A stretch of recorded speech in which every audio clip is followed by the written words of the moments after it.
ஒரு புறம் வேலைவாய்ப்புகளை இழந்து எங்களுக்கு அது வேணும் அப்படிங்கிறவங்களும் இருக்கிறாங்க. இப்போ முறையாக இதை நெறிப்படுத்தி இதை தொடங்கினா இவ்வளோ வேலைவாய்ப்புகளை சரி செய்ய முடியுங்கிற ஒரு சூழல் இங்கே இருக்குது. ஏன்னா காப்பர் இப்போ ஆல்மோஸ்ட் வந்து 50% நம்ம இம்போர்ட் பண்ணி வாங்குகிறோம், அதனால் இவ்வளோ 1000 கோடிகள் லாஸ் இருக்குது அப்படின்னா அது ஒரு புறம் போராட்டம். இன்னொரு புறம் வர்ற கம்பெனிகள் வெளியே போகிறாங்க. ஸோ இந்த இரண்டிற்கும் மத்தியில் தான் சிக்கி தவிக்கிறது தமிழகம் அப்படி தான் சொல்லணும்.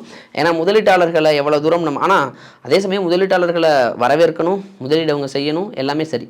அது பாதுகாப்பான முறையில் இருக்கணும், நம்மளுடைய வளத்தை கெடுக்காமல் வகையில் இருக்கணும். அதையும் அவங்க மானிட்டர் பண்ணணும். தான் நெறிமுறைப்படுத்தி அவர்களுக்கு ஒப்புதல் வழங்குறதும் அவங்கள குவிக்காக வந்து இணைத்து கொள்வதும் தான் ஒரு அரசு செய்ய வேண்டிய கடமை. அதிலிருந்து தவறி தான் இந்த ஃபேக்ட்ரிலாம் போயிருக்கு அப்படிங்கிற ஒரு டேட்டா வந்து கிடச்சிது. ஃபாக்ஸ்கான்லாமே வந்து டைரெக்டாக சொன்னது வந்து நாங்கள் எந்த ஒரு முதலீடையும் நாங்கள் வந்து ஒப்பந்தம் செய்யலைங்கிறதுலாம் ஒரு கிரெடிபிலிட்டிக்கான ஒரு கேள்விக்குறியாக இருந்துச்சு.